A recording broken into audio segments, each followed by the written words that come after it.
नमस्ते इंदौर, जहां हम आपको दिखाते हैं इंदौर शहर के हर कोने की खबर। मैं हूं आपके साथ अनिकेत दीक्षित। आज इंदौर में क्या क्या हुआ इस पूरी बुलेटिन में हम आपको दिखाने जा रहे हैं। इंदौर में एक तरफ कलेक्टर शिवम वर्मा जन सुनवाई में गरीब और दिव्यांगों को घर का वादा कर रहे हैं, दूसरी तरफ भागीरथपुरा में दूषित पानी से मौतों का सिलसिला जारी है। साथ ही आज के नमस्ते इंदौर में आप देखेंगे बिना हेलमेट लाइसेंस पर 600 से ज्यादा हुए हैं चालान। इसके साथ ही क्रिकेट टिकट का काला खेल आया सामने और थाने में नाबालिग पीड़िता को कराया गया 3 घंटे इंतजार। और भी बहुत कुछ है आपके लिए जो जानना है जरूरी, तो आइए रुक करते हैं सीधा खबरों की ओर। हर बार की तरह इस बार भी आज कलेक्ट्रेट में कलेक्टर शिवम वर्मा ने दरबार लगाया, लोगों की समस्याएं सुनी। जन सुनवाई में इस बार 121 पीड़ित अपनी समस्याएं लेकर पहुंचे, जिन्हें कलेक्टर ने बड़े ध्यान से सुना और संबंधित विभाग को जांच के लिए निर्देश दिए। कलेक्टर वर्मा ने बताया कि मुख्यमंत्री के निर्देश पर तत्परता से जन सुनवाई की गई और सभी पीड़ितों की समस्याओं को सुना गया। उन्होंने कहा कि समय सीमा में आवेदन का निराकरण किया जाएगा और पीड़ितों को जल्द से जल्द न्याय मिलेगा। जन सुनवाई में पुलिस संबंधित, रेड क्रॉस संबंधित, परिवार विवाद, मकान पर कब्जा कर लेना, गलत तरीके से रजिस्ट्री करना जैसे कई अन्य विवादों के आवेदन सामने आए, जिन्हें संबंधित एसडीएम को जांच के लिए निर्देश दिए गए हैं। कलेक्टर वर्मा ने कहा कि इन सभी मामलों में तेजी से कार्रवाई की जाएगी और पीड़ितों को न्याय दिलाया जाएगा। ट्रैफिक पुलिस द्वारा शहर की यातायात व्यवस्था को सुगम और सुरक्षित बनाने के लिए लगातार प्रयास किए जा रहे हैं। पिछले 4 महीनों से आम जनता को यातायात नियमों के प्रति जागरूक करने के बाद अब ट्रैफिक पुलिस ने सख्त एनफोर्समेंट पर फोकस करना शुरू कर दिया है। बता दें, इसी कड़ी में आज मंगलवार को पलासिया चौराहे पर बड़े स्तर पर विशेष अभियान चलाया गया। अभियान के दौरान केवल 2 घंटे में बिना हेलमेट और बिना लाइसेंस वाहन चलाने वाले करीब 600 लोगों के खिलाफ चालानी कार्रवाई की गई। कार्रवाई के दौरान कई स्थानों पर वाहन चालकों और पुलिस के बीच बहस और विवाद की स्थिति भी देखने को मिली। हालांकि पुलिस ने संयम के साथ स्थिति को संभाला। ट्रैफिक पुलिस ने सख्ती के साथ सामाजिक जिम्मेदारी भी निभाई। हेलमेट खरीदने में असमर्थ गरीब वाहन चालकों को मौके पर 200 से अधिक हेलमेट निःशुल्क वितरित किए गए।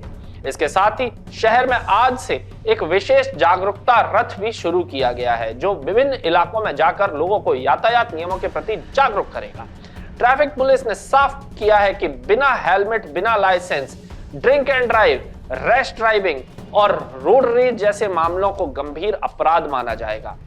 पुलिस ने बताया कि मल्टीपल ट्रैफिक नियमों का उल्लंघन करने वाले 100 से अधिक लोगों की सूची आरटीओ को भेजी जा चुकी है, जिनके लाइसेंस निलंबन की कार्रवाई की जा रही है। ट्रैफिक पुलिस ने आगे भी इस तरह की सख्त कार्रवाई जारी रखने की चेतावनी दी है। अगली खबर की ओर रुख करते हैं। लसूड़िया थाना क्षेत्र के स्कीम नंबर 78 में एक बेटे ने अपने पिता को इतना पीटा कि उसकी इलाज के दौरान मौत हो गई। पुलिस ने हत्या का मामला दर्ज कर आरोपी बेटे को गिरफ्तार कर लिया है। बता दें, पिछले दिनों इन पिता पुत्र के बीच पैसों को लेकर विवाद हुआ था। इस दौरान पुत्र राहुल ने अपने पिता संजय को इस कदर पीटा कि वे गंभीर रूप से घायल हो गए, जिसे इलाज के लिए भर्ती कराया गया था, जहां उनकी दुखद मौत हो गई। इलाज के दौरान इस मामले में पोस्टमार्टम रिपोर्ट आने के बाद पुलिस ने हत्या का मामला दर्ज करते हुए आरोपी बेटे राहुल को गिरफ्तार कर लिया है। पोस्टमार्टम रिपोर्ट में खुलासा हुआ है कि गंभीर चोट लगने की वजह से उसकी मौत हुई है। पुलिस आरोपी बेटे से पूछताछ कर रही है। प्रारंभिक जांच में यह बात भी सामने आई है कि आरोपी बेटा लगातार अपने पिता से पैसे के लेन देन को लेकर विवाद करता था। घटना वाले दिन भी रुपए लेन देन को लेकर विवाद हुआ था। अगली खबर की ओर रुख करते हैं। इंदौर के क्रिकेट प्रेमियों ने कलेक्टर शिवम वर्मा के सामने इंडिया न्यूजीलैंड मैच के टिकट नहीं मिलने को लेकर शिकायत की है। उनका कहना है कि इंदौर में होने वाले अंतरराष्ट्रीय क्रिकेट मैचों में उन्हें टिकट नहीं मिल पा रहे हैं। इंदौर कलेक्टर शिवम वर्मा को दी गई लिखित शिकायत में क्रिकेट प्रेमियों ने कहा है कि इंदौर के लोगों ने हमेशा एमपीसीए के साथ दिया है, लेकिन अब उन्हें निराशा हो रही है। उनका कहना है कि 27,000 से ज्यादा क्षमता वाले होलकर स्टेडियम में हर मैच में 27,000 से ज्यादा दर्शक तो मौजूद रहते हैं, लेकिन टिकट कहां से बिकते हैं ये किसी को नहीं पता। कलेक्टर वर्मा ने शिकायत को गंभीरता से लेते हुए जांच का आश्वासन दिया है। उन्होंने कहा कि इस बात की जांच की जाएगी कि आखिर टिकट बेचने की साइट बंद होने के बाद भी सारे टिकट कैसे बिक जाते हैं। अगली खबर की ओर करते हैं।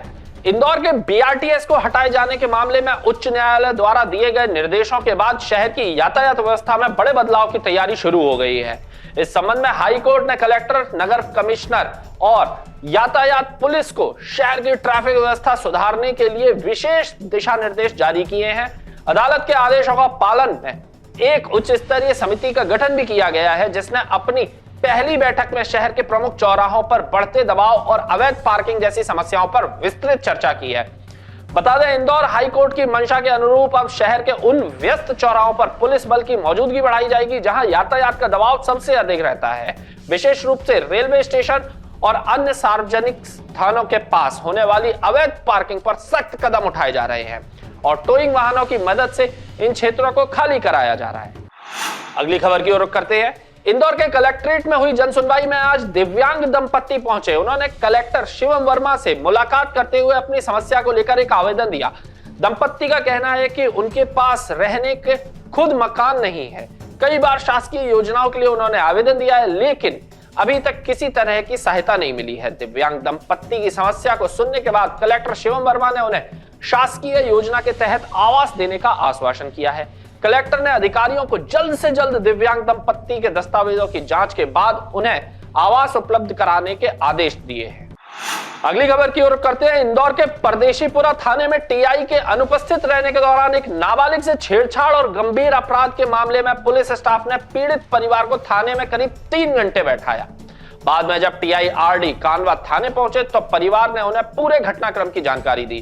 टीआई ने स्टाफ को फटकारते हुए आरोपी को हिरासत में लेने और तुरंत एफआईआर दर्ज करने के निर्देश दिए, जबकि पिछले दिनों ही पुलिस कमिश्नर संतोष सिंह ने निर्देश दिए थे कि थाने में टीआई के अनुपस्थित रहने पर भी ड्यूटी अधिकारी सीनियर अधिकारियों को जानकारी देते हुए तत्काल एफआईआर दर्ज करें। इसके बावजूद कई थानों में यह निर्देश पालन नहीं किया जा रहा है। बता दें, परदेशीपुरा पुलिस ने रविवार सोमवार दरमियानी रात 10 वर्षीय लड़की की मां की शिकायत पर ग्यारसी लाल पुत्र देवचंद्र के खिलाफ छेड़छाड़ सहित गंभीर धाराओं में एफआईआर दर्ज की थी। अगली खबर की ओर करते हैं। कलेक्टर शिवम वर्मा के निर्देश पर इंदौर के छोटा बांगड़दा रोड स्थित विभिन्न क्षेत्रों में खाद्य विभाग की लगातार कार्रवाई चल रही है, जिसमें दूषित और मिलावटी खाद्य पदार्थों, खासकर मिठाई, मसाले और बेकरी उत्पादों को जब्त करते हुए प्रतिष्ठानों को सील किया जा रहा है। यही नहीं, फूड सेफ्टी मानकों के उल्लंघन पर सख्त कार्रवाई भी की जा रही है, जिसका उद्देश्य इंदौर को मिलावट मुक्त बनाना है। इसी के चलते खाद्य सुरक्षा विभाग ने छोटा बांगड़दा रोड स्थित Muskan dairy, namkeen and sweet सहित Rajwadi sweets, Ahuja milk products, Narayan dairy और दद्दू बेकरी जैसे स्थानों पर बड़ी कार्रवाई की है, जहां से भारी मात्रा में मिठाई और अन्य खाद्य सामग्री जब्त की गई है। गंदगी के कारण प्रतिष्ठानों को भी सील किया गया है। कार्रवाई के दौरान मौके पर राजेश प्रजापत मिले। उनके खाद्य प्रतिष्ठान पर पनीर, घी सहित अन्य खाद्य निर्माण होना पाया गया। मौके से पनीर, क्रीम, तेल के नमूने लेते हुए 150 किलो पनीर, 300 किलो क्रीम और 150 किलो घी शंका के आधार पर जब्त किया गया है। अगली खबर की ओर रुख करते हैं। इंदौर के भागीरथपुरा में दूषित जल कांड काफी गर्माने के बाद अब धीरे धीरे नॉर्मल होता जा रहा है। राजनीतिक पैंतरेबाजी के बाद प्रशासन ने पूरी तरह लगाम अपने हाथों में थाम ली है। बता दें, दूषित पानी से एक के बाद एक हुई मौतों के बाद अब नए मरीज के एडमिट होने का सिलसिला थम गया है। सोमवार को वार्ड में एडमिट एक मरीज को डिस्चार्ज किया गया, जबकि एक मरीज को आईसीयू में रेफर किया गया है। अब वार्ड और आईसीयू में 7 मरीज एडमिट हैं, इनमें से 3 वेंटिलेटर पर है। सोमवार को ओपीडी में डायरिया के 9 मरीज आए, जिन्हें एडमिट होने की जरूरत नहीं पड़ी। अभी क्षेत्र में दूसरे हिस्से में पाइपलाइन डालने का काम चल रहा है, जबकि 13 जनवरी से एक दिन छोड़कर 30% हिस्सों में पानी सप्लाई किया जा रहा है। बता दें, यह सप्लाई खासकर सैंपल लेने के लिए किया जा रहा है। हालांकि हाल ही में लिए गए सैंपल नॉर्मल निकले, फिर भी अभी यह क्रम जारी है। आज मंगलवार को भी पानी सप्लाई किया जाएगा, लेकिन अभी समय तय नहीं किया गया है। मामले को जब भी सैंपलों की फाइनल रिपोर्ट आएगी, तभी पानी के अधिकृत रूप से उपयोग की घोषणा होगी। अगली खबर की ओर करते हैं। राजगढ़ के तलेन कस्बे के पास एक भीषण सड़क हादसा हुआ है। इकलेरा चौराहे पर एक तेज रफ्तार ट्रक ने यात्री बस को इतनी जोर से टक्कर मारी कि बस काफी दूर तक घसीटती चली गई। इस रूह कपा देने वाली घटना में बस में सवार 18 यात्री घायल हो गए। हादसे के बाद मौके पर चीख पुकार मच गई और स्थानीय लोगों की मदद से बचाव कार्य शुरू किया गया। बता दें, शिव शक्ति बस सोमवार सुबह 20 से 22 यात्रियों को लेकर इकलौरा से इंदौर की ओर जा रही थी। जैसे ही बस पचोर आष्टा राष्ट्रीय मार्ग पर स्थित इकलौरा चौराहे पर पहुंची, तभी शुजालपुर की ओर से आ रहे माल से लदे एक ट्रक ने उसे किनारे से जोरदार टक्कर मार दी। टक्कर इतनी जबरदस्त थी कि ट्रक बस को घसीटते हुए ले गया। इस अनियंत्रित ट्रक की चपेट में न केवल बस आई, बल्कि चौराहे पर मौजूद 2 बाइक सवार और एक राहगीर भी इसकी जद में आ गए।